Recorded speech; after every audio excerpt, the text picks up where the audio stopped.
Good morning. Good morning. Now, I am not Dr. Dwan Grace. I am sorry. Now, Dwan is a friend, okay? We went to medical school together.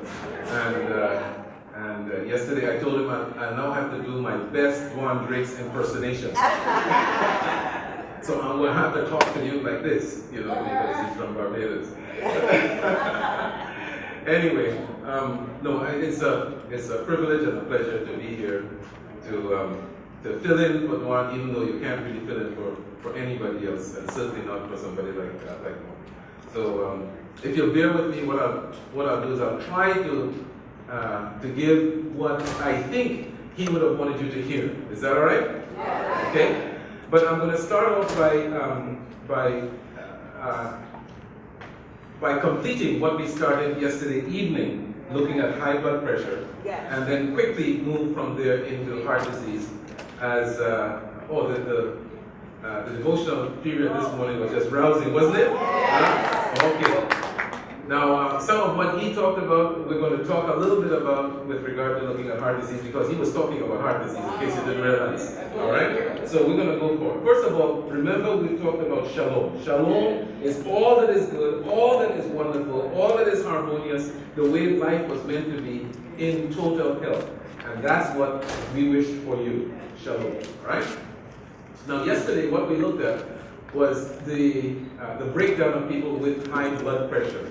If we start at the top with all people with high blood pressure, all people with hypertension, right? 95% of these individuals have what we call primary hypertension or essential hypertension. This is the run-of-the-mill common thing that most people will have. So if you were to go to the doctor will not be thinking you have this, the secondary hypertension, because that's only 5% of the population, right? If we were to close our eyes and we heard outside something going like this, what would you think it is? A horse. You won't expect a zebra, right? Okay, why? Because horses are more common here than zebras. Now, in some parts of the world, you might be thinking it's a zebra rather than a horse.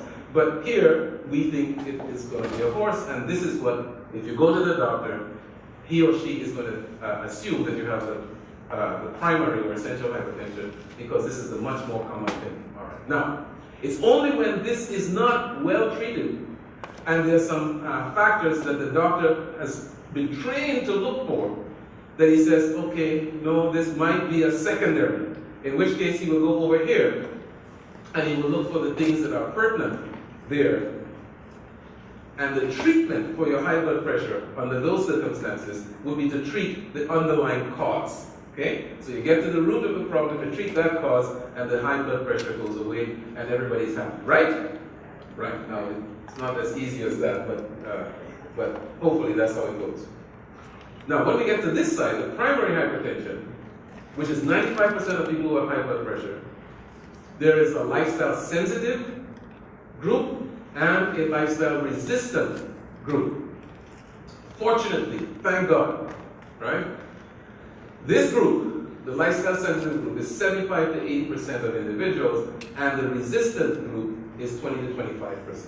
Okay? So even so, the majority of people that we see who have high blood pressure falls in this category: lifestyle sensitive, lifestyle produced high blood pressure. Okay? So if we treat those things, the high blood pressure usually resolves, it reverses, the person doesn't have to take medication, etc. Right? That's the majority of individuals that we see, they have this.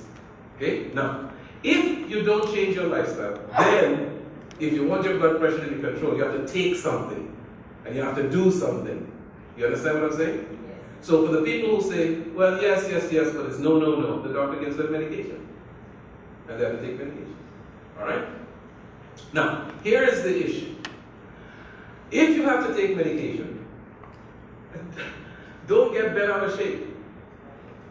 If that's what you have to do, and that's going to save your life, what do you think is a prudent thing to do? Take the medication. Take the medication. Thank you very much.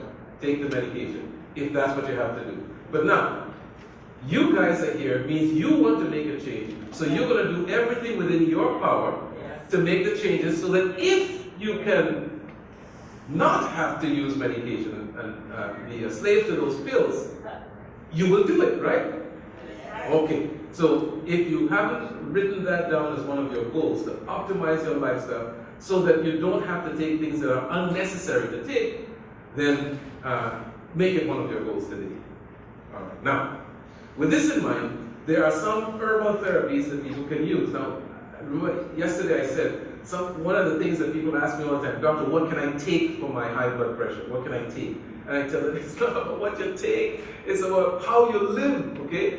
If you do these things, then most likely you won't have to take anything. But if you want to take some herbs and whatnot, okay, there are some things. Keep in mind that herbs, many of the drugs come from the herbs anyway. Okay? So don't assume that because it's an herb, it has no side effects. That is a fallacy. That's a myth. Herbs can be very poisonous. Okay? Alright? Herbs can be poisonous. So don't just say, oh, it's an herb, it has, I can take as much as I want, no problem. No, that is not true. Anyway, there are some herbal therapies such as Rauwia serpentina or snake root. That is a proven blood pressure lowering herb. Proven, so much so that they made medicines out of it. Okay?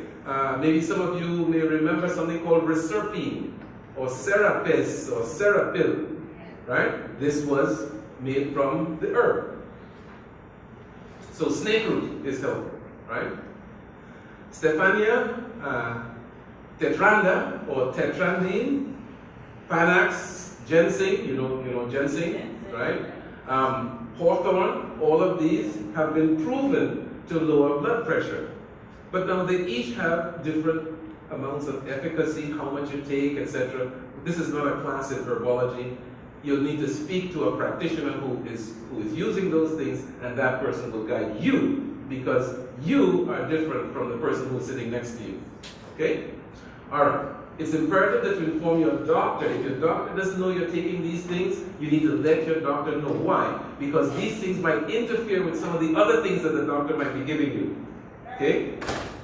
So you need to inform so that you don't end up with problems. I remember some years ago, while I was living actually in Pennsylvania, one morning we didn't see one of our friends in church. Her husband was there, she was not there. And I asked, well, where is she? He said, she couldn't come to church this morning because she's sick. Sick with what? I'm a doctor, I'm a friend, I didn't know anything about this, what can I do? So he said, you kind of have to see for yourself. I'll give her a call and see if she'll see you. After church, we went by the house.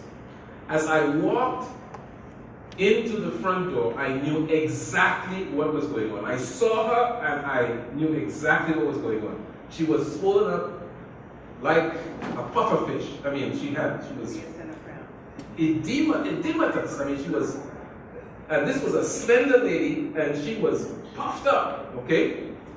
But there was something else that caught my attention that made me make the connection. See, as I walked into the house, I also smelled something. And what I smelled was garlic, okay? Now, anybody here likes garlic? I do, okay? Have you ever heard of garlic toxicity? Okay? Well, let me tell you.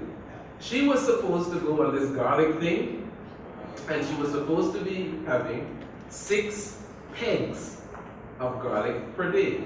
Pegs, that's each of the teeth.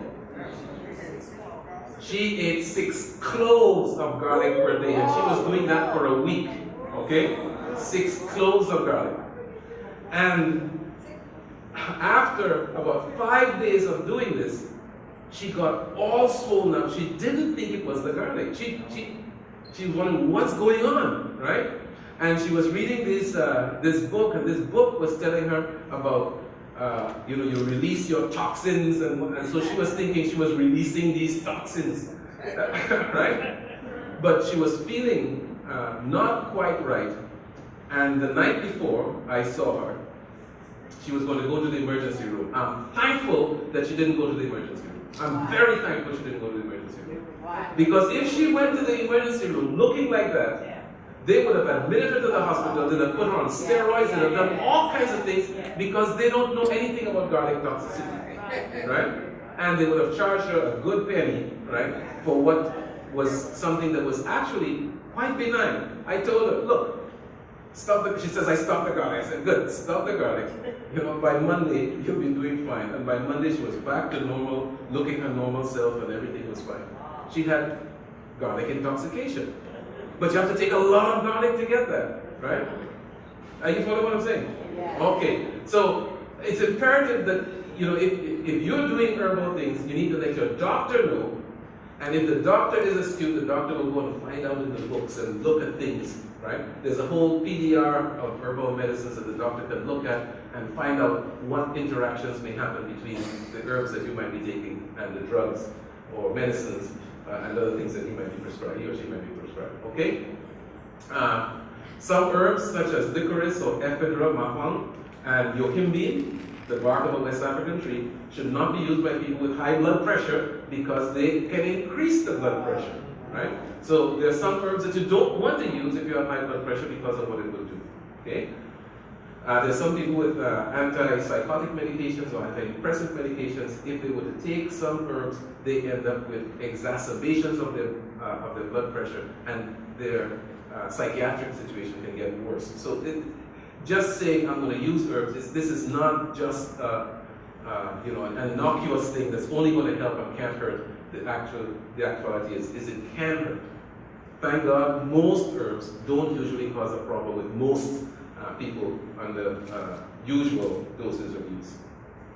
Okay, there are some supplements like coenzyme Q10 that is helpful. Omega-3 fatty acids, they are helpful. Certain amino acids might be helpful, like L-arginine and L-taurine, and you can get these things in health food stores. They are supplements. In other words, you're doing everything that you should be doing, and you do this to supplement what you're doing to see if this will help with your blood pressure control. Okay? We talked about this with the diabetes, a most effective regimen for the metabolic syndrome, talking about lowering the total amount of carbohydrate and particularly the processed carbohydrates, right? Getting rid of the sugars. How many of you really would like to give that a try, to get rid of the added sugars in your food? This will be for you a life changer, all right? Getting rid of the added sugars in the food and reducing or eliminating the processed foods and eliminating the free sugars and things. Replace the carbohydrates. Since things are proportional, whenever you take one thing out, you have to put something in its place. Is that right? Yes. So what are you going to put in its place? You're going to put good fats and good proteins like nuts, seeds, avocado, olives, chia, and flax. Natural fiber in the food, we talked about that yesterday. Use the whole food as opposed to processed food and then adding back things. But if that's all you can do, that's better than just using the processed food alone. All right. Moderation in calories, don't overeat. Okay? Gluttony is not, it shouldn't be part of your religion. All right? If your food is your God, then you already have a God. All right? Eat, not drink your calories. This is usually best. Even the chewing and the mastication that you do with your food is health producing. Next, mixed exercise. Walk, walk, walk, walk, walk, but strengthen your muscles and be flexible as well. So you have to do some combination. And you know what? Exercise, the exercise that we're doing is just a surrogate for doing actual productive work. Okay? So if you're doing good work, you enjoy your work, and that work is physically demanding, you've gotten your exercise. You don't come home after a hard day in the farm saying, honey, just give me something light to eat because I'm going to the gym. No, you've worked out already during the day, all right? But one of the differences between work and exercise for recreation is that if you're doing your work and you don't like it, that it's drudgery, you have to do it, okay? That does not give you all of the benefit. Because the issue is not just in the doing, it's also the attitude that you have in what you're doing. You get the idea? All right. So when people say, I will do this exercise if it kills me, chances are it will. Right? So, you need to sleep 7 to 8 hours per night. Your mental and spiritual health is essential. We'll talk more about this in a little while. Merry heart does live like medicine. Having an attitude of gratitude, being forgiveness, and living in peace. This shalom idea, this is essential for us. It is not a softie. It is really a biggie. All right? It's a biggie in what we're doing for our total health. And I mentioned as well lactic acid fermented vegetables for the microflora. And this is something, this is part of the new science. It's a probiotic science, in case you haven't that term hasn't been used before. It's probiotics. It's getting a good intestinal flora, and that intestinal flora actually can be health promoting or health damaging. So you want to get something that will do the best for you. Right? So that's the issue with the metabolic syndrome. Now, specifically for high blood pressure, there's some other things. Now, when you change the way you live with an attempt to reduce your blood pressure naturally, this has consequences for your whole life. Now, conventional medical science likes to test everything, and this is a good article that came out in the Annals of Internal Medicine, looking at the effects of a comprehensive lifestyle modification on diet, weight, physical fitness, and blood pressure control, looking at 18 months. And what it showed was that even after 18 months, if you continue what you're doing, you'll continue getting what you've got. It just gets better. So you guys, don't think, oh, I'm going to do this, my blood pressure is going to come down, I'm going to go back home and it's going to go back up again. No. If you continue to do what you're doing, you'll continue getting what you got. All right? So you continue to do it and it will last. This study actually looked at 18 months, which is a year and a half. We have had studies at some of our lifestyle centers like Wildwood and Weimar and Lifestyle Center of America that have shown years of benefit. Okay? Usually what happens is somebody decides that they're going to go off the wagon, they're going to change something else, they get lax in what they're doing, and then this causes problems in them. Alright? Okay, now here are the things. These things are scientifically proven. This is what the Joint National Committee for Hypertension put together. This is not what Zeno Charles Marcel alone is saying. This is what the preponderance of evidence shows. And here are the numbers associated with it. If you engage in regular aerobic physical activity, brisk walking, greater than 30 minutes per day for most of the days, you can expect a reduction in your blood pressure of 4 to 9 millimeters of mercury. And you might say, 4 to 9, that's small. But I tell you what, it might make the difference between your doctor saying, I'm going to put you on a medication or not. Okay? Now, all of these things are additive. They're additive. So if you look in this column and you see the approximate reduction in blood pressure, you add, if all of these things you were to do, and you had a problem with them before, right? Then all of these will add up. Are you following what I'm saying? So, if you have been sedentary, not physically active, you can expect that if you become physically active in this kind of regimen, you can lower your blood pressure by 4 to 9 millimeters of mercury. If you go on what is called the DASH eating plan, now I have to talk about the DASH eating plan because this is the one that you'll find most referenced in the literature. I don't believe that they did that in the beginning when they did the DASH trial, that they compared correctly with a good, healthy, total vegetarian diet. That being said, it's too late to undo what was done. The DASH eating plan is a very good eating plan. The one thing that I don't believe that we have to do in the DASH eating plan, which they say, is that you have to use low-fat dairy. I don't believe that you have to do that, but I don't have the evidence to prove it. So the DASH eating plan is what states, okay? Consume diets rich in fruits, vegetables, and low-fat, that's reduced saturated and total fat dairy products. And this is what they say. And by doing that, you can reduce your blood pressure by 8 to 14 millimeters of mercury. Did you hear what I just said? 8 to 14 millimeters of mercury. No, I don't think you guys heard what I said. Alright? It can mean the difference between going from stage 2 hypertension to stage 1 hypertension or stage 2 hypertension to pre-hypertension. In other words, you can go from a place where the doctor says you have to use medications to the place where the doctor says, okay, let's just continue with your lifestyle. You hear what I'm saying? Yeah. Okay. Next one, restriction in dietary sodium. It's restriction, it's not elimination of sodium. Okay?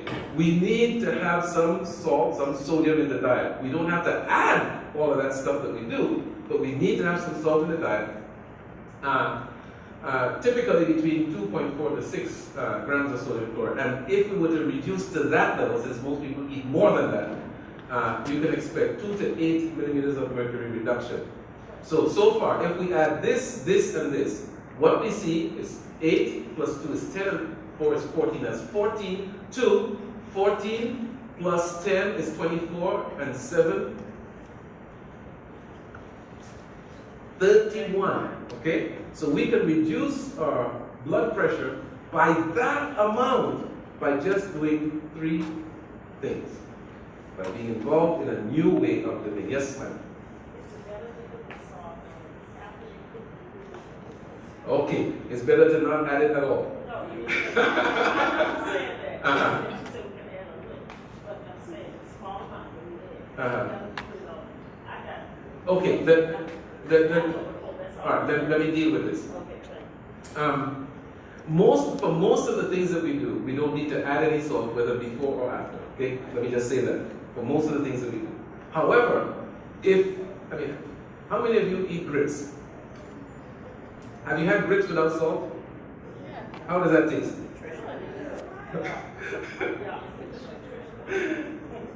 It's kind of insipid, isn't it? All right. So we usually say, well, you want it to be palatable, so you add a little sprinkle of salt. Now, the thing is, for some kinds of food, some vegetables, some grains, if you put the salt in before it is cooked, it changes the chemistry of the cooking. And for some, if you do that, it might take longer to cook. Okay? For others, it doesn't make a difference. So if we really had to do food chemistry, I'd be telling you for this food, you put the salt in before, for this one, you put the salt in after. But we don't have to worry about all that. What I'm suggesting is, if you're going to use, if you're cooking for yourself, then you know how much salt you're putting in. Putting it in before or after probably doesn't make that much difference, unless it's something that you want to be spread out evenly among the things that you're doing, as opposed to concentrating on just a little piece that you're going to eat. Okay, so that's it's kind of a practical way of looking at it. But we don't recommend that you add much salt at all to your food, because the food naturally will contain sodium. Naturally. All right? Okay, next one. Moderate alcohol consumption. I would tell you it is better to go no alcohol consumption. But here's what they show. If you limit the alcohol consumption maximum to 1 drink for women, 2 drinks for men, you can lower your blood pressure by 2 to 4 millimeters of mercury. Weight loss. To get to a normal weight, BMI of 18.5 to 24.9. You guys had your BMIs checked when you came in, right? Okay. If you can get it within this range because you were higher before, you can expect 5 to 20 millimeters of mercury reduction in your blood pressure for every 10 kilograms, that's every 20 pounds of weight that you lose. So you lose 20 pounds of weight, you reduce your blood pressure 5 to 20 millimeters of mercury, right? Did you get that? Yeah. Okay. So for those who are overweight or obese, this should be good news. The thing is now, how do you get the weight down? And the issue is, while some people will use weight loss as the objective or as the goal because that's what they want to do over the short term, as you have learned, that is probably not the best way to do it. The best way to do it is to have a much larger goal, and the goal might be a behavioral one, right? I don't want to overeat. I don't want to have to be a slave to the sugary drinks that I use. I don't want to be a slave to eating late at night. You get the idea of those things? I want to get enough sleep so that I don't get weak just because I'm not sleeping at night. And this is part of the issue. When you don't sleep enough, it alters your soup and you gain weight, right? Stress reduction. Practice stress reduction modality. The lifestyle folks from the Joint National Committee, they were saying such as transcendental meditation. I do not recommend transcendental meditation for spiritual reasons, but there are other techniques for stress reduction, such as prayer, okay? Such as turning your life over to the only one who can take care of it for you, right? And that's Jesus Christ, okay? So I don't do the TM stuff, but stress reduction, 5 millimeters of mercury reduction in blood pressure. If you smoke, stop. If you don't smoke, don't start. So if you stop smoking because you were a smoker, you're looking at 2 to 4 millimeters of mercury after about 1 week of stopping smoking. After 1 week of stopping smoking, your blood pressure comes down. Isn't that something? Wow. All right. This is better than rocket science. Okay. Yes, ma'am. I remember the question I was trying to ask you last night. Just now. In D.C. anyway, they have legalized marijuana so much. A lot of people smoke it. Oh, okay, thank you. In DC, they have legalized marijuana. It's legal in some other states. A lot of people smoke that every day. Is that considered part of The smoking cessation? Yeah, the smoking tobacco Okay. there. Marijuana is not tobacco. It has its own set of problems. And the legalization of marijuana use is, think of it very much like the legalization of tobacco. Is tobacco useful for anything for you? You know? Well, for some people, they say, you know, when I take a hit, the world looks great. Okay, and this is some people, because of the chemical imbalance in their brain, the world looks great to them. They don't wish to quit. Okay, they see a benefit from continuing to smoke. But for most of us, we realize that this is going to be detrimental to your health. But for them, they see it as a godsend. For some, marijuana is like that. Okay, that's how they see it. But overall, what we're finding out, and what even those who were advocating its use before it became legal, they're now beginning to see some of the problems, and it's getting worse and worse because now it's being studied. Okay? Can you elaborate on just a little bit on any of this? We never get a chance to hear that at all, or I can't find it on the internet. At least I have. But if I start going down that rabbit hole, I probably won't get to what I need to get to. But I can talk to you afterwards. All right? Okay. So these are the issues. Yes. The millimeters of mercury, how do you calculate that into systolic? The millimeters of mercury, how do you calculate that into systolic and diastolic? Okay, thank you for the question. When we read the blood pressure and we say it's 120 over 80, it's 120 millimeters of mercury over 80 millimeters of mercury. So that's the unit of blood pressure. So if somebody is going to have a reduction in blood pressure of 5 millimeters of mercury, if their systolic blood pressure was 120, it now comes down to 150. Okay? All right. Thank you for the question. All right. Some dietary issues with regard to high blood pressure that are specific for high blood pressure. One is minerals. You want to reduce the amount of sodium, the amount of salt in the diet. Okay? Notice I said reduce, I didn't say eliminate. Okay? Reduce. You want to make sure you get enough magnesium, and you get enough calcium, and you get enough potassium. Except for people who already know that they have kidney problems, kidney failure, or something like that, the other issues are not really going to be an issue. You'll get that in your food. And the whole grains, green leafy vegetables, fruits, grains, vegetables, legumes, nuts, and seeds will give you magnesium and potassium. Now, for the calcium, you get that from green leafy vegetables. There was a question 2 days ago in the New Start section where they asked about calcium, and the answer was broccoli and other green leafy vegetables. Yes, you get calcium that way. However, you need to be aware that calcium is not absorbed from the body very readily if you don't get enough vitamin D. And vitamin D you get from the sunshine, right? And as we go towards the winter months in this part of the country, you are going to need to take a supplement, or you're going to have to take some trips down to Florida, which would be much more fun, all right? And you have to get some sun exposure for that. The darker your skin complexion, the more sun exposure you need. The more sun exposure you need. Now, some researchers really don't understand this issue. They don't understand the issue. They think that, you know, why would people of darker complexion have a problem with being in the sunshine? Because they say, well, you don't get skin cancer. Well, it's not true. You can get skin cancer. But what they don't understand is, for instance, if you go to an island in the Caribbean, right, and you look on the beach, it's only the foreigners who go on the beach and bathe in the sun. The locals, they look for the shade. They know better, right? But they don't get enough vitamin D because they don't get exposure to the sunshine. You understand what I'm saying? So right now, in the United States, in the southern part of the United States, we have an epidemic of vitamin D deficiency because people don't go out in the sunshine when it's hot. It's like, why am I going to do that? Right? It's only people who come from cold climates that when they see the sunshine, they say, hey, let me go, right?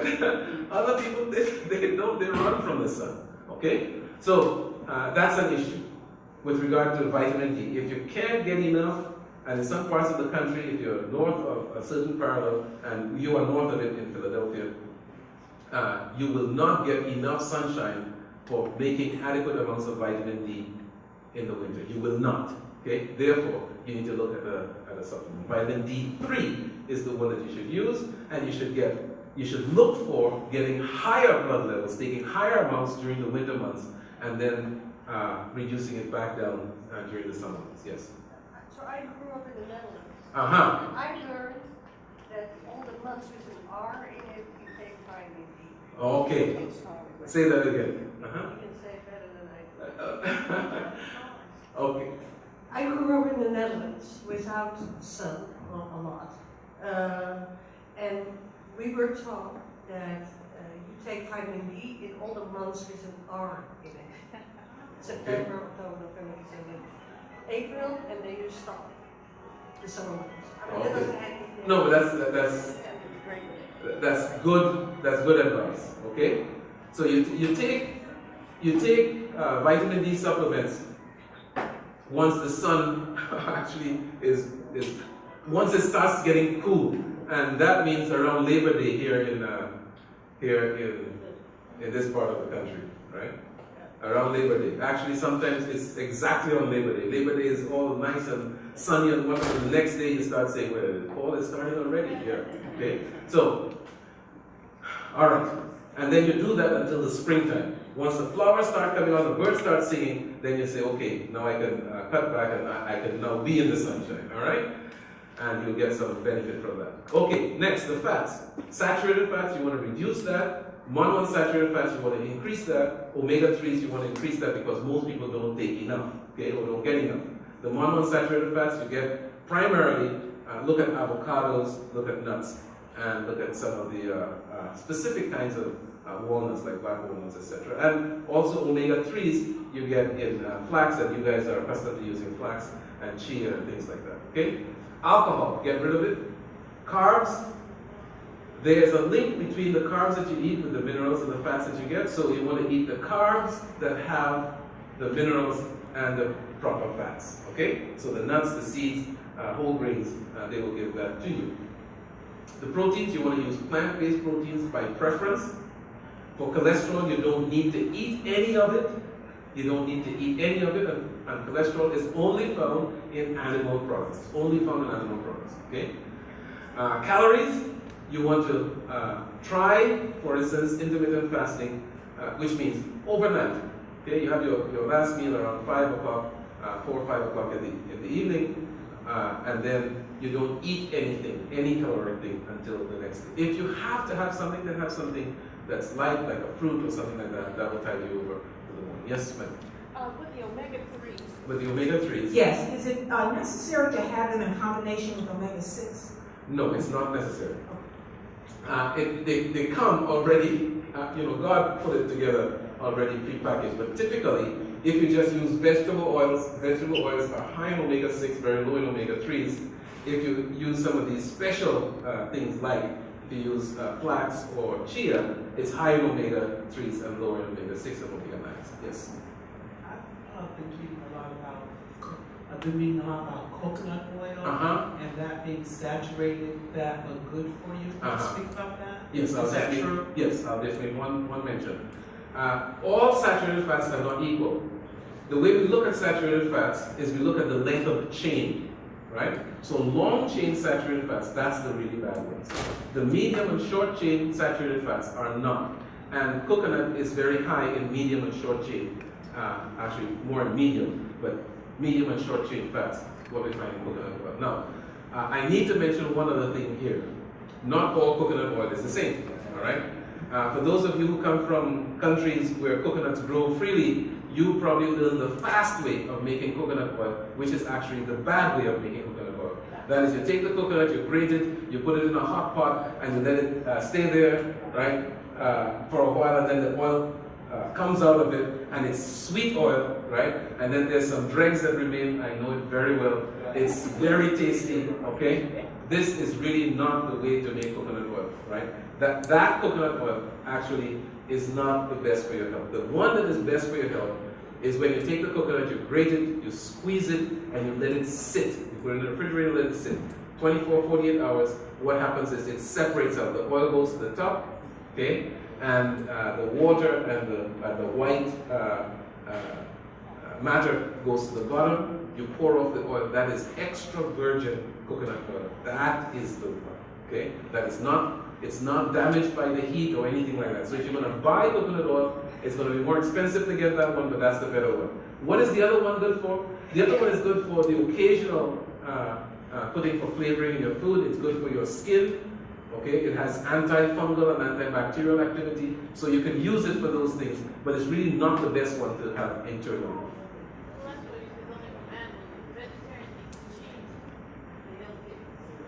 Okay. So cholesterol only comes from animals, but vegetarian eats enough cheese, you're still going to have it, right? Yes, because cheese comes from animals. Cheese comes from the milk of animals. All right? Okay, so let's move on. Physical activity to lower the blood pressure. Be aware that when you are physically active, you are actually helping your blood vessels to become more flexible, and you're helping your heart to pump better. You have a more efficiency in your circulatory system, and your blood pressure tends to normalize. So for people who have low blood pressure, the blood pressure tends to go up, up towards normal, and people who have high blood pressure, the pressure tends to go down towards normal. So exercise helps to normalize the blood pressure. Okay? Can your blood pressure be too low? Yes. I talked about that yesterday. You weren't here. I know you weren't here. Okay. Yeah. Low blood pressure that has symptoms, which is usually dizziness or fainting, this is an emergency, right? Low blood pressure is symptomatic, and if you have symptoms, you have to do something about it. If you don't have any symptoms, you never black out, you never get dizzy or anything, and your blood pressure is 90 over 50, you don't have a thing to worry about. That's not a problem. Okay? Okay, in terms of exercise, you ought to have some goals. The kinds of exercise we're talking about is mixed exercise. So you do some endurance training and you do some weight training, some resistance training. Both of them, okay? Because this simulates work. Now, in terms of SALT and the DASH diet.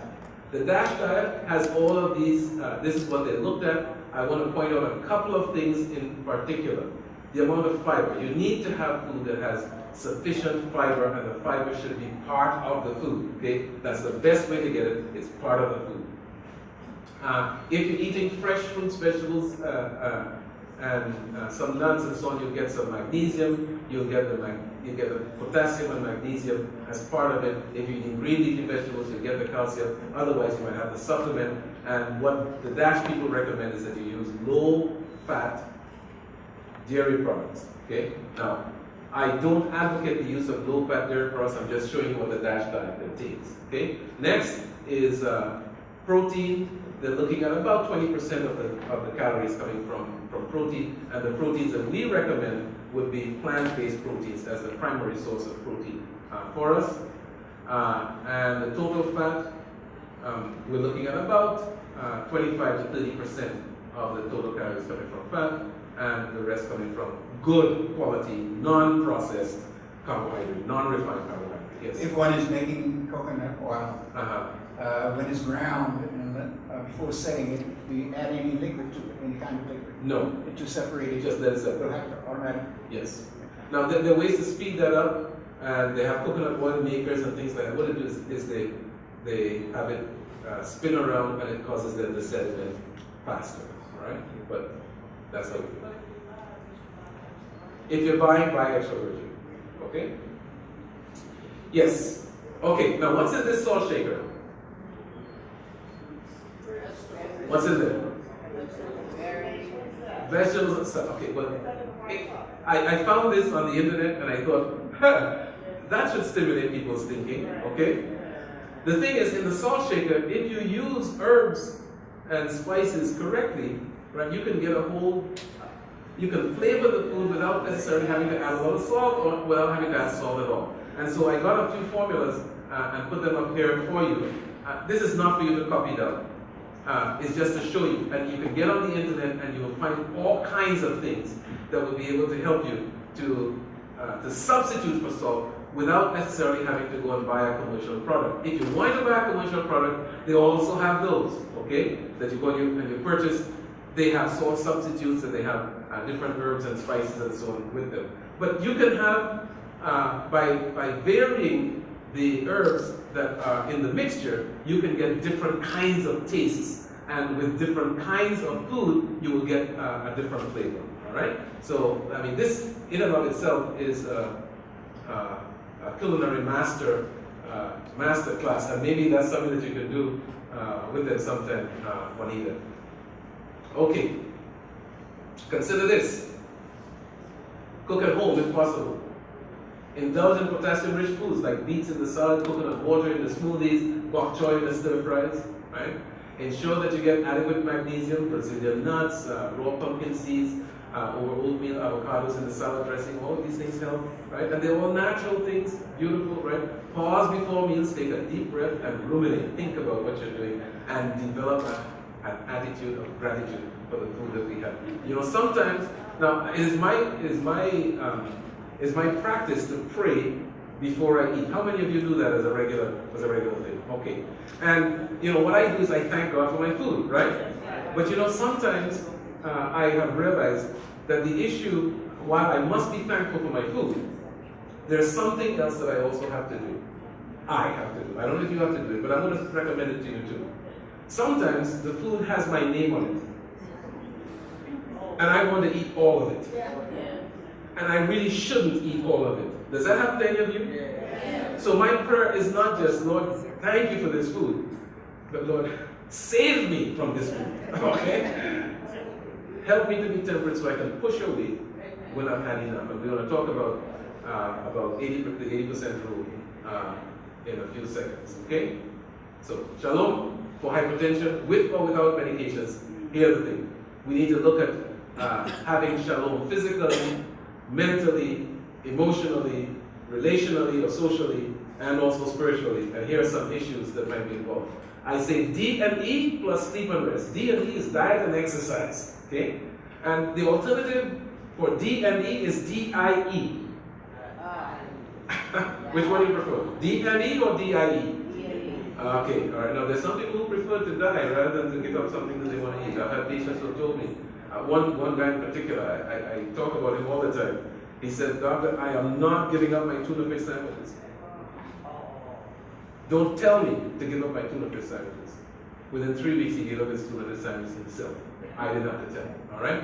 So, you want diet, exercise, sleep, rest. What else? You want to learn about the disease process and what can be done. Don't be satisfied. I'm preaching to the choir here, right? Because you guys know, you came to get information and whatnot, but information alone is not enough to change you. We talked about that the first day that we met, okay? But you need to get it, be informed, right? Don't be ignorant about things that relate to your body and your health overall. Gratitude, joyous, hygiene, be at peace with all men. Don't let the sun go down on your anger. All of these things. Because if you carry things around, right? For anger and lack of forgiveness, what you're doing is you're carrying around a poison and expecting somebody else to die. Not very wise. Okay? And what else? Know God, accept His forgiveness, grace and mercy, walk in the light of His word, and surrender to Him. And you know what? That will bring you peace. And your blood pressure just might come down. Okay? Alright. So, the issue is we're looking at shalom. Now, heart disease is also associated with these things that we call the ACEs. Remember we talked about that at the beginning? Okay? And I have the questionnaire here, but I don't want to take the time because I need to get to heart disease. I can leave these up during lunch or whatever, and you can see these, all right? But there are 10 questions. They go like this. While you were growing up, during the first 18 years of your life, 1, did a parent or an adult in the household often swear at you, insult you, put you down, or humiliate you, or act in a way that made you afraid that you might be physically hurt. If that's the case, and you say yes, you have 1 point for that, right? And we go through the whole list of 10 questions, and then that gives you your total point. But this got deconfigured anyway. All right. So, heart disease, the heart of the matter. This morning we heard that heart disease is rampant among women. By the way, it's rampant among men too. Okay? More women die of heart disease typically than men, but they die at a different time. The women die a little bit later of heart disease, but now more and more they're coming to die around the same time of men. But here's what typically happened in years gone by. The woman had her heart attack when she's like, 75, 80 years of age. And you know what people said when she had a heart attack at 75, 80 years of age? She's different with like nice brown. The man, he has his heart attack when he's 40, 45 years of age. And you know what they say? In the prime of life. So we had a differential in the way we thought about heart disease affecting men and women, because women tended to die of the heart disease later. Okay? Now is that any consolation if you die of it later? How about not dying of it at all? How about that? That's another alternative. Now you know what this is? This is an electron micrograph of a plaque and a clot. The actual size of the artery that it should have been is here. That's what the artery size should have been. It should have been this big. But you see all this stuff here? That's that plaque that's filling up the artery. So now the size of the lumen where the blood could pass through is this. Much smaller. So the caliber is much smaller than what it was supposed to be all the way out here. You get the idea? But the next thing is that's stuck in the middle there. That there's a clot. That blocked the artery. That person died of a heart attack. Okay? How do you like that picture? Yeah. Now I don't want you to get scared, because this doesn't happen. This doesn't have to happen to any of us. It doesn't have to happen. But some people, they just can't see it. Here's this guy. He's taking a selfie. He says, I'm standing out in the woods and I don't see the big mosquito problem everyone has been talking about. What's this? He can't see the mosquito. This was Carl's last Facebook post ever. He couldn't see the mosquito problem. I like this guy. Because many of us, we're standing in the midst of a problem and we can't see it, right? But you guys are different. You can see it. All right. Here are the issues that are involved in heart disease: prediabetes, high cholesterol, physical inactivity, metabolic syndrome, family history, high triglycerides, all these things, including ACE scores. Things that happened before. Things that happened during your mother's carrying you, right? Intrauterine life, first 9 months. Okay? Now, every one risk factor doubles your risk of heart disease. 2 risk factors quadruples your risk. 3 or more risk factors can increase your risk more than 10-fold. So you want to reduce all of the risk factors that you can. Does that make sense? Because 1 doubles, 2 quadruples, 3 or more 10-fold. So you want to get below 3. How about that? Does that make sense? Yeah. Okay. Now, if we look at unrefined plant food consumption versus the killer disease, heart disease, and cancer, what this one study looked at, it looked at countries and their use of percentage of deaths from heart disease and cancer in red, and the percentage of calories from unrefined plant foods. Okay?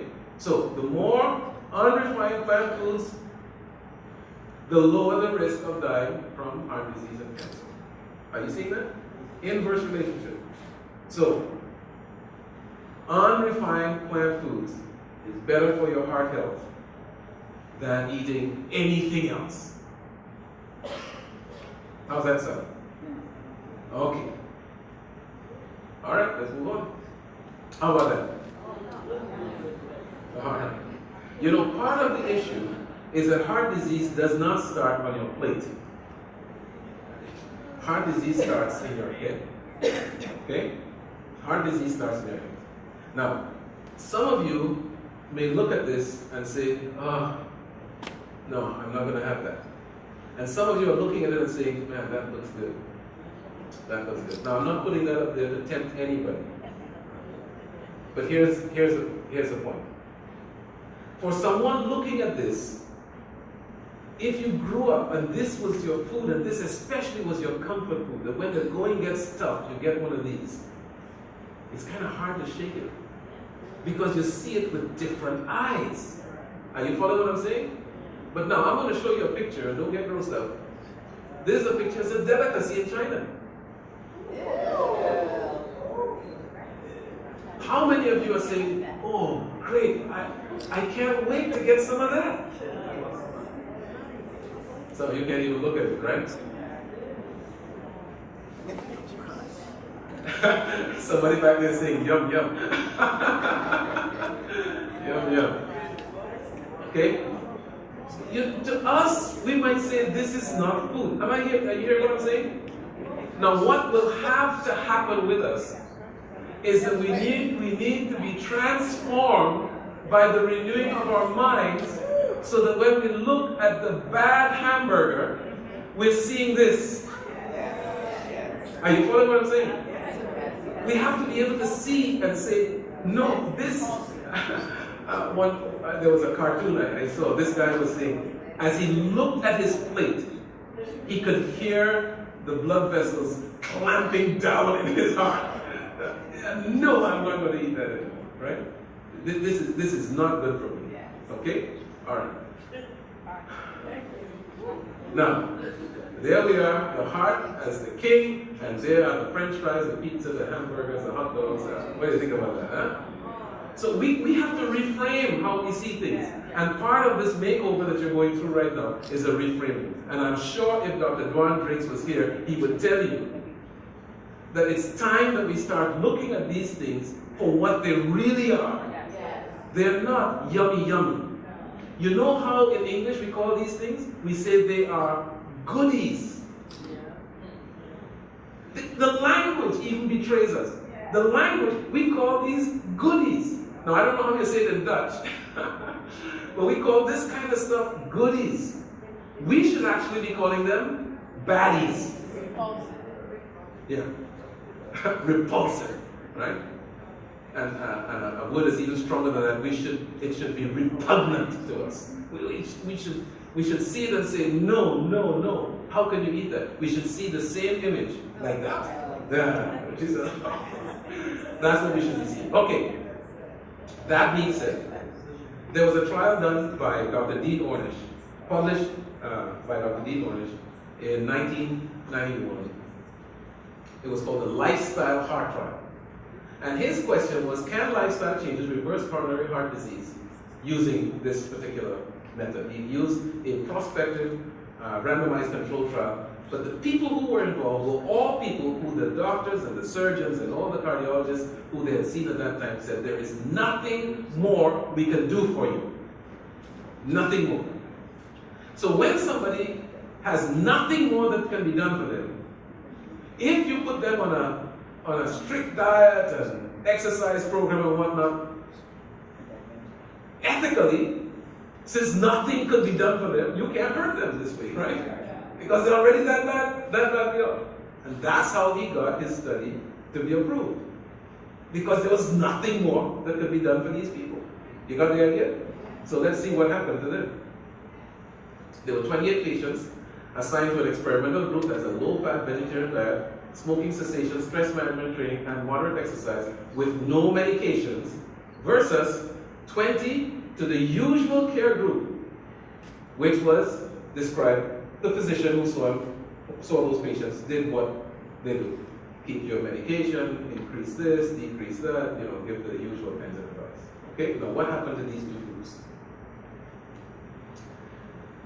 If you look at the percent change in the stenosis, how tightly closed the arteries were, the coronary arteries, the controls, over the time of the study, it got almost 30% more stenosis. 30% more stenosis. In other words, over time, people who were being treated in the regular way, they got worse. The blood vessels were 30% worse than when they started. You get the idea? Now let's see what happened to those that were placed with the low-fat vegetarian diet with stress management, no smoking, etc. Those people had a reduction of almost 8%. In other words, instead of closing up more, it opened up by 8%. Are you hearing what I'm saying? Which group do you want to be in? The 8% group, right? Because this is an 8% reduction in heart disease as opposed to an increase in the heart disease. You get the idea?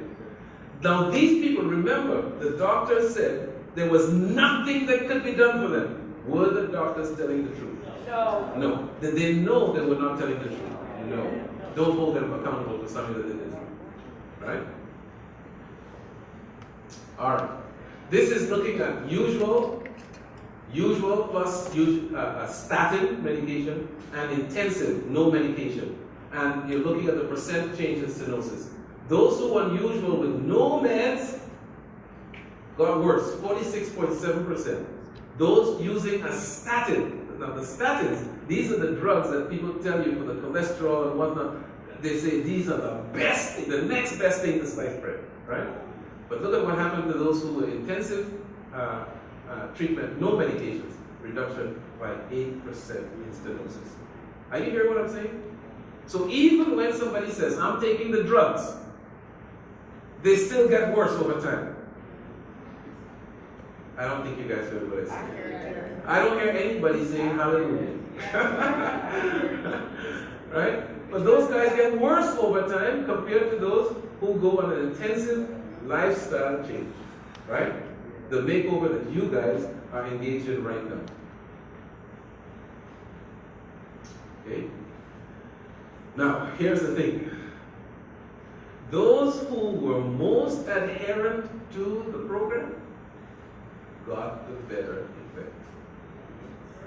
Those who did it half-heartedly, they got some benefit, but not the total benefit. And those who did it begrudgingly, they got less effect. So how are you going to do it? How you approach this is going to make a difference in what kind of results you're going to get. That's what I'm trying to say. If you embrace this wholeheartedly, and you do it, and it becomes part of how you live, not that you're worried about it, it's just part of how you live, you will do better. And you will, if you're compliant and you do what it is that you need to do. If, on the other hand, you say, well, I'm going to cheat on that. I'm going to cheat a little bit. You know, there's nobody watching. Right? You're going to do this and do that. Then you'll get a lower effect. And if you're saying, you know, they tell me to do this thing, I'm going to do it, and I don't really want to do this, right? You're not going to get a very good effect. This is just kind of how it is. All right? So you can decide which one you want to do. And if you want to really be in that enthusiastic style, but you're not there right now, you need some help. Okay? Talk to some of these counselors that we have around here, and they will help to pump you up. All right? Have a group. You guys are going to form groups, right? To talk to one another, to encourage one another. All right? Get a partner. Get some accountability. So that, you know, not for judgment, not to say, oh, you're messed up. No. It's hard. But you know what? Tomorrow is another day. We're going to get up and do it again. All right? Does that make sense to you? Yes. So encouraging somebody who is there to you, to encourage you and to help you if you have issues with this. Okay? Now, let's look at some pictures. These pictures were taken from patients of Dr. Caldwell Esselstyn. He has a whole book on reversing heart disease. Okay, I don't agree with all the things that he says. In particular, I am not an advocate of absolutely no fat, which is what he no fats, no oils. I believe in using nuts and avocados and things like that, but that's another story. This was one of his patients in 1987. This was how this is done. This is like a negative because we fill the blood vessels with a contrast material, we just call it a dye, okay? And the dye is outlining what the blood vessel is looking like, and that blood vessel is filled, that blood vessel is filled. This one, as you get here, you notice it's narrow. You notice that? Okay? As opposed to here, how filled it is, right? So that's really a narrowing of the blood vessel. That means that the caliber is smaller. It means it's prone to having clot, right? This is what it looked like in 1987. This is how it looked in 1992. It has improved. In other words, there's regression of that blockage. It's now more open than it was before. What is it that happened to do that? In this one, 1985, that's where you're looking, right? Here, you see it's improved. This one, very clear. 1987, look at that. You not only have to look at the caliber, but you look at how saturated the dye is. It should be white like this. See how gray it is? The gray means that there's not a lot of dye that's there, a lot of contrast. Look at what happens in 1992 after being on an intensive lifestyle program. Restored, okay? This was a cardiovascular surgeon at Cleveland Clinic. In the prime of his life, he got chest pain, heart disease. And he decided he was not going to go for the bypass and the stent. He was going to do a lifestyle change. So he went to Dr. Caldwell Esselstyn. He went on his programs. This is what he looked like in November 27, 1996. This is what he looked like. That was what was going on with his artery. It should look like this, not that. Okay? By 1999, this is what he looked like. He had restored flow in his blood vessels. Are you convinced yet? Yes. I'll have one more sip. This here, this is what we call the widowmaker. Okay? That's a critical narrowing. That blood vessel, just one little insult again, and that whole part of the heart will be dead because no blood will be going through. Right? You put the person on intensive lifestyle change, this is what happens. Complete restoration. Right? You're looking at a few years. It starts within a week. Okay? Because the issue is not just the size of the blood vessel, but actually the reactivity of the blood vessel. And the cells lining the blood vessel wall, these are called endothelial cells. When we eat in a poor way, when we harbor negative things in our hearts, when we live this suboptimal lifestyle, what happens is that those endothelial cells don't respond in the way they should. Once you change your lifestyle, what you guys are doing right now, this week, you are already changing your endothelial cells and how they respond. So that instead of clamping down under the right stimulus, they're opening up.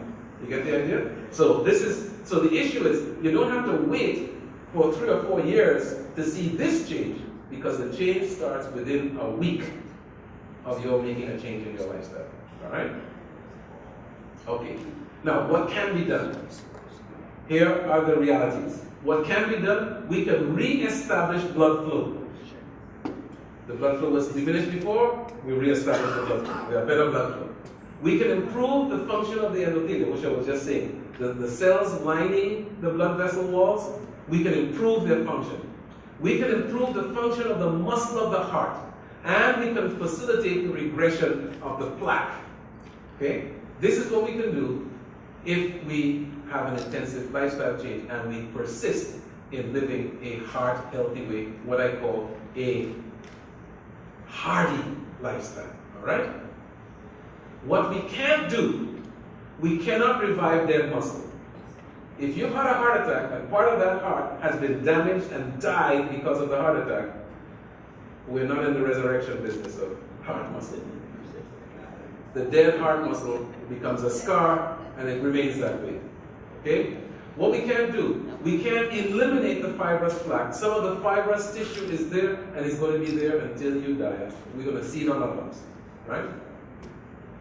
We can't rewire the heart's electrical circuitry. What usually fibrous plaque is, after you've had atherosclerosis, okay, it is invaded by dense fibrous tissue, right? Like a scar. You know, after you get a cut and it heals, then you end up with a scar. So we have some scars inside the blood vessels. We don't get rid of the scar, right? We don't rewire the heart electrical circuitry. The heart is an electrical organ. Okay, it's muscle and electricity. What usually, when people die of a heart attack, what usually kills them is not the death of the muscle, but actually the wiring gets messed up. They end up with an arrhythmia, we call it, and the typical one is ventricular fibrillation that is incompatible with life. So they have that, and they die because of that. They die because of the wiring issue, right? We cannot rewire the heart by going on a healthy lifestyle. So if you have an arrhythmia, your arrhythmia may not improve necessarily by going on a healthy lifestyle. Some people can, but most people not, all right? Okay, now, as you go on the internet and you look at things, you'll find everybody and his brother has some way of reversing heart disease. So which one is right? How do you know? Look at this one. This one says 14 ways to reverse heart disease. This one says 3 tips to reverse heart disease. This one says the one diet proven to prevent and reverse heart disease. How do you like that? The one diet proven. I have news for you. We are not interested in one diet. We're interested in one way of living. We're interested in one lifestyle. Are you hearing me? This is not just about what you eat. Okay? This is about how you live. And that includes what's eating you. So now, let me give you the Zeno Charles Marcel approach. Now, I don't know if this is exactly what Dr. Drakes was going to say, right? But this is how I approach this with the patients that I've had over the years. Heart health starts in your mind. If it doesn't matter to you what's going on with your heart, you're probably not going to do anything about it. But if it does, now we're getting somewhere, right? The heart, ladies and gentlemen, says the Bible, is deceitful above all things and desperately wicked. Who can know? You know how it is? We say, I really want to do this, but. Have you ever said that? I really want to do this, but. Okay? I think a lot of us walk around with big butts. Okay? Because it's a huge, I want to do it, but. Alright? Okay. Now, the Bible says that we should keep our heart with all diligence. Some translation says, of all the things that you keep your heart with all diligence, for out of it are the issues of life. Do you think it's just talking about the physical heart? No, it's talking about how the mind and how we are as human beings, right? But we keep that with all diligence. A merry heart does look like a medicine, but what? What dries up the bones? Broken spirit dries up the bones, right? A broken spirit dries up the bones. Love the Lord with all your heart and love your neighbor as yourself. You know, you might say, this is all spiritual mumbo jumbo. It's not. It's not. These are actually basic issues in caring for your heart. Okay? This is a hearty lifestyle. Okay? Number 2, what, how much, when we eat, and even why we eat are all important. Okay? So here we go. Vegetables, fruits, whole grains, legumes, nuts, and seeds. Any problem with that? No. Of these things you may freely eat, but don't be a glutton. Does that make sense to you? Yes, sir. But don't be a glutton. Have the right relationship with your food. Okay? If the food is your God, you already have your God.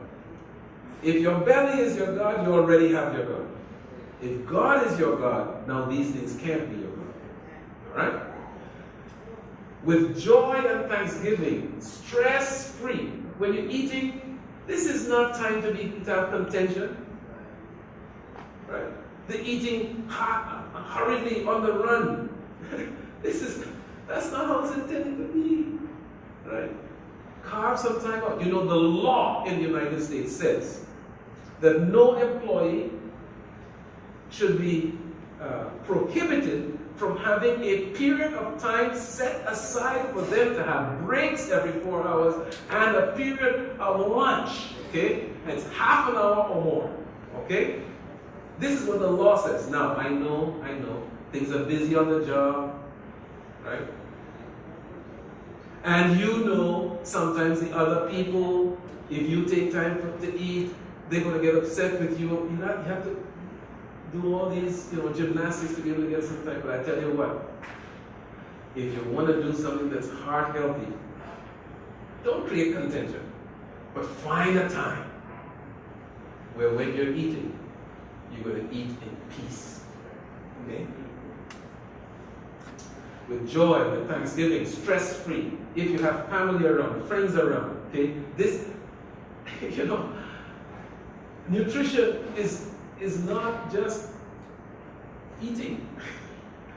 We get good nutrition when we share our food with other people, right? You understand? It's relationship. Food is not just about nutrition. Food is about a lot of other things too. You would have to have some raw in your food, simply prepared food, appetizing and tasty. If it doesn't look good, you're probably not going to, because your digestion doesn't start with the putting of the food in your mouth. Your digestion starts when you even smell, think, or see the food. Right? There's some things you look at and you know what? You might be hungry, but you're not going to eat it because it doesn't appetite. It's not appetizing to you. You get the idea? So you want to make foods that look good. Okay? But sometimes what we need to do is to change our minds and the way we look at food. Because someone might see a fruit and say, that doesn't look very appetizing to me. But we have to learn to see the fruit in its goodness.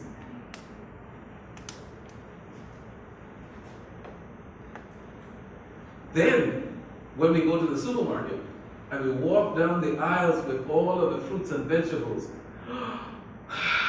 we're happy. And when we go to all the cans and the dry goods and whatnot, we're looking and we say, yes, these are necessary. But that's where I want to be. On the contrary, many people go to the other sets of aisles and they bypass the ones with the fresh fruits and vegetables.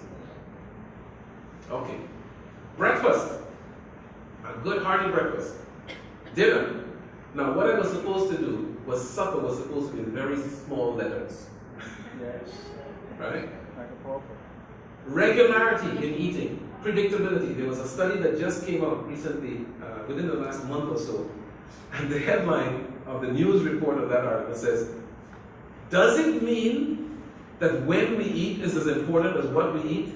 I thought, interesting. Regularity in eating actually is a positive, health-producing, beneficial exercise. So you eat around the same time every day. Okay?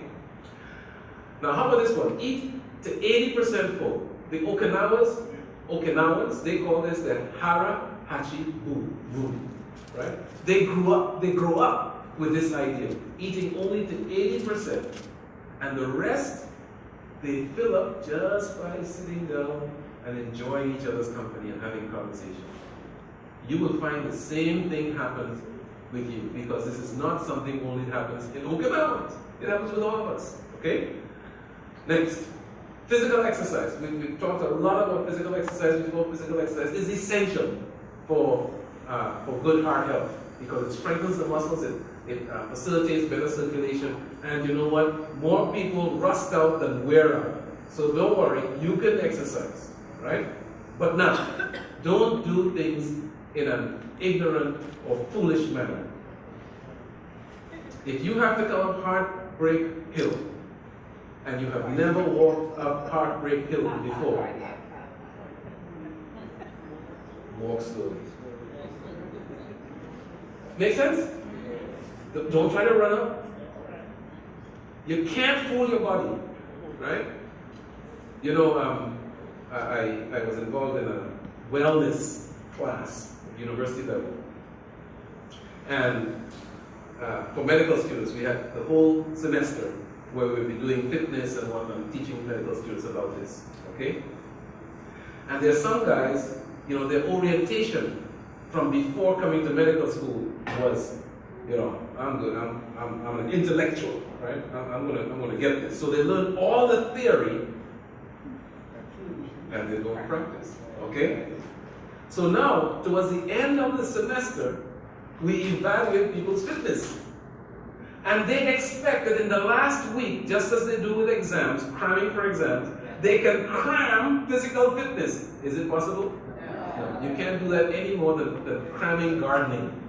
Okay? You can't hurry up and grow. You can't hurry up and get fit. I mean, there are things that you can do to speed up the process, but you can't expect that you will get in 1 week what you should have been getting in 4 months. Right? But if they had done a little bit every day, right, it would add up. I'm telling you, you don't have to run a marathon to become physically fit. And you don't have to start up running up Cardiac Hill. You can start walking up halfway and stopping and resting. And then everybody else, all the galloping horses pass me, right? And you keep on going, all right?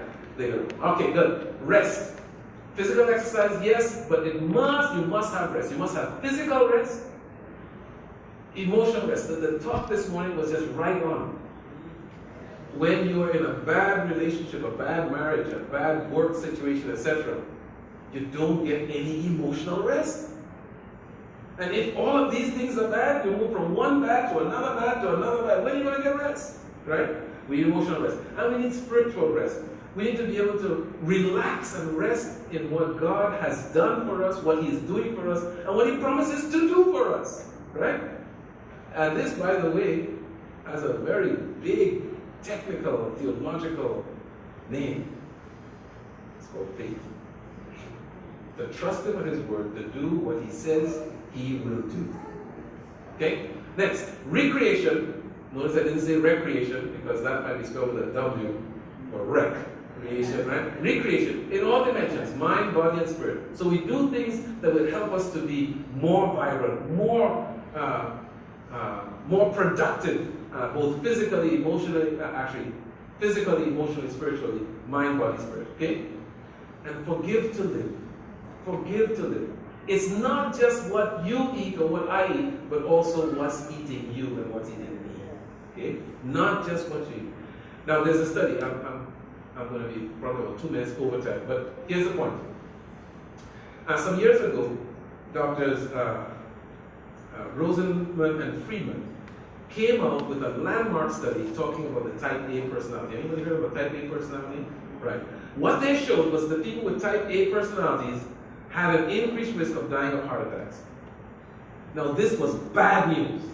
And you might think it was good news. It was bad news.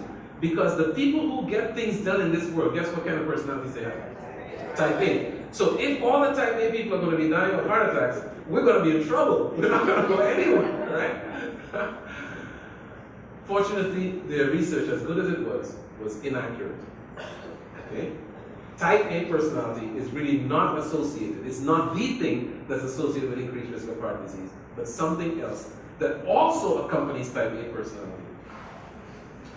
I'm not going to give you a long story, but a graduate student at Duke University was looking at this. He was looking for something to do, and he got some questionnaires that he was going to evaluate for his PhD.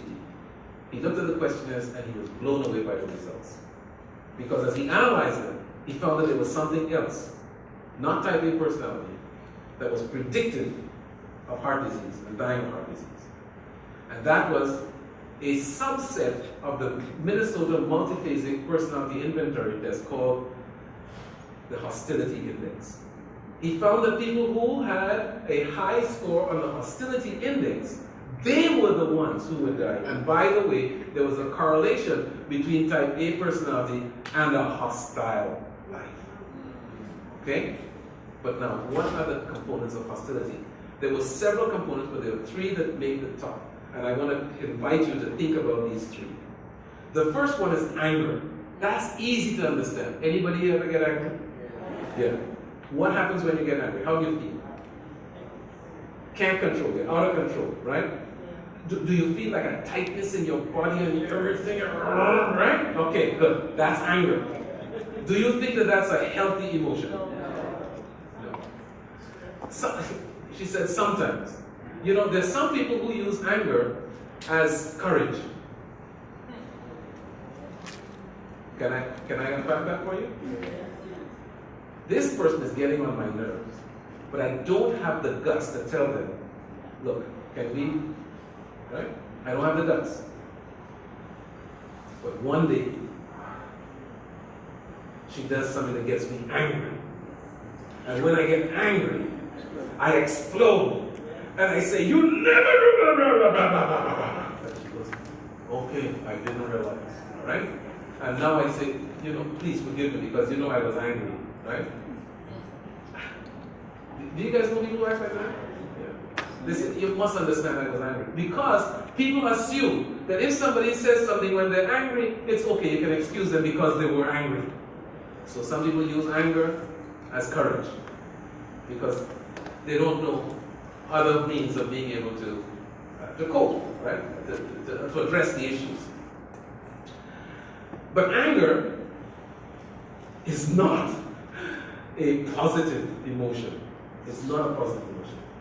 So much so that if you were to be angry, the best thing for you to do is to chill out. All right? Get that under control. Work with it so that 24 hours does not pass with your anger. At home, you have an argument with your spouse. Don't let it go to the next day. Deal with it that day. Sufficient is what you can deal with today. Tomorrow, something else may happen, right? Deal with it today, right? When I leave the house in the morning and I kiss my wife, there's something special about that kiss. If things aren't right between us, that kiss is not the same. And if I feel that that kiss is not right, I'm going to go to work late that day. Are you hearing what I'm saying? It's better to deal with it then than to wait until later. I don't know if I'm going to come back home. I don't want to carry guilt. I don't want her to have to carry it. Okay? Are you following what I'm saying? This is just basic kind of relationship hygiene. Don't let the sun set on your anger. That's what the Bible says. Okay? All right. So that's one. So anger is one of the hostility things. The second one is aggression. Okay? And we know what that is. The person actually acts out in this. I had one patient. I was giving a talk at a seminar, and I had a lot of my former patients that were there. And this guy and his wife, they were there, and I was talking about anger. And as we were going on, I could see him boiling up because he had a volatile kind of personality anyway. I could see him boil, and he had high blood pressure. I mean, this getting angry to him was not something that we wanted to entertain. But anyway, he was boiling up, and he says, "Yes!" And his wife looked at him. He said, "Doctor, you're telling the truth," he says. It's like, some people just don't get it. Well, the thing is, he wasn't getting it. Right? He says, some people just don't get it. And then he gave the story. And his wife was saying, calm down, calm down. And he would not listen. He just went on, and everybody was now looking at him at what he was saying. Here's what he said. He said he went to a drive-through to do some banking, drive-through banking. And here's what he said. He said, everybody knows when you go to drive-through banking, it's, you do one transaction, it's hurry, you get that done, you go, right? Now, does everybody know that? No. First of all, everybody doesn't know it. Okay? But he assumes that everybody must know that rule. Okay? So, he is in a hurry, and that's why he's going through the drive-through. And he's behind this guy, and he says, the guy is like, he's doing one transaction, he says, he's like doing his whole payroll through the drive-through teller. He says, so I beeped him. Do the home. And the guy didn't pay attention. And he beat him some more. And the guy didn't pay attention.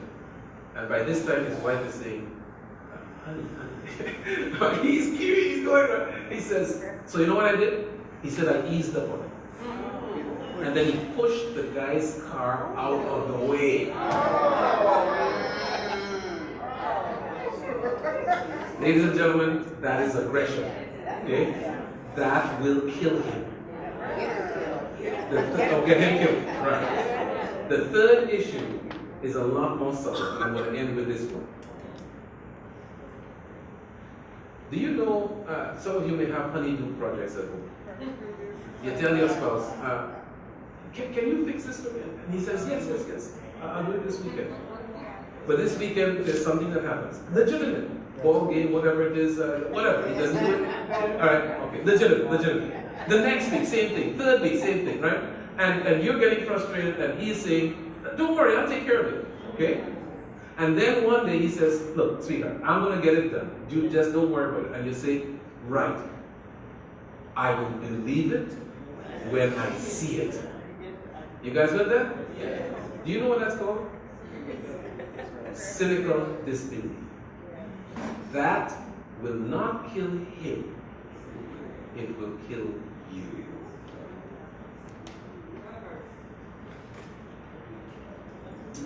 Ladies and gentlemen, it is not just what you eat, but what's eating you. Do the right thing. You've seen all the things that we've talked about. You're learning a lot here. I wish you the absolute best at Shum. At Shum. At Shum. At Shum. At Shum. At Shum. At Shum.